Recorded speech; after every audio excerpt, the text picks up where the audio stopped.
Don't criticize and then you won't be criticized. For others will treat you as you treat them. And why worry about a speck in the eye of a brother when you have a board in your own? Should you say, "Friend, let me help you get that speck out of your eye," when you can't even see because of the board in your own? Hypocrite! First get rid of the board, then you can see to help your brother. Don't give holy things to depraved men. Don't give pearls to swine. They will trample the pearls and turn and attack you. Ask, and you will be given what you ask for. Seek, and you will find. Knock, and the door will be opened. For everyone who asks receives. Anyone who seeks finds. If only you will knock, the door will open. If a child asks his father for a loaf of bread, will he be given a stone instead? If he asks for fish, will he be given a poisonous snake? Of course not.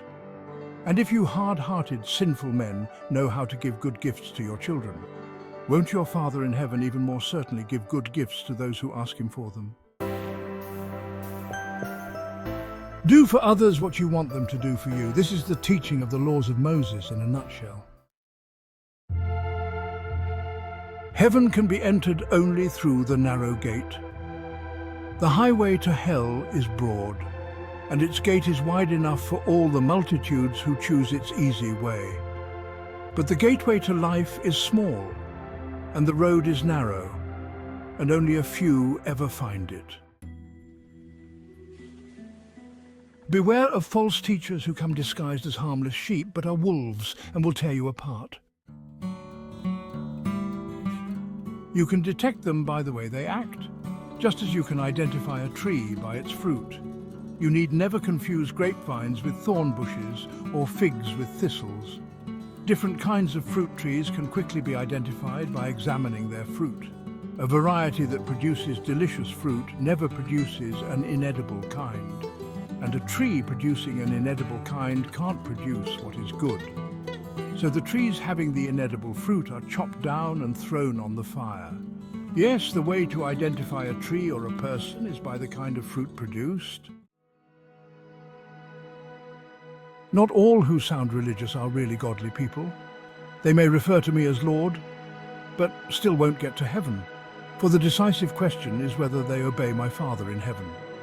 At the judgment, many will tell me, "Lord, Lord, we told others about you, and used your name to cast out demons and to do many other great miracles." But I will reply, "You have never been mine. Go away, for your deeds are evil." All who listen to my instructions and follow them are wise, like a man who builds his house on solid rock. Though the rain comes in torrents and the floods rise and the storm winds beat against his house, it won't collapse, for it is built on rock. But those who hear my instructions and ignore them are foolish, like a man who builds his house on sand. For when the rains and floods come and storm winds beat against his house, it will fall with a mighty crash. The crowds were amazed at Jesus' sermons, for he taught as one who had great authority and not as their Jewish leaders.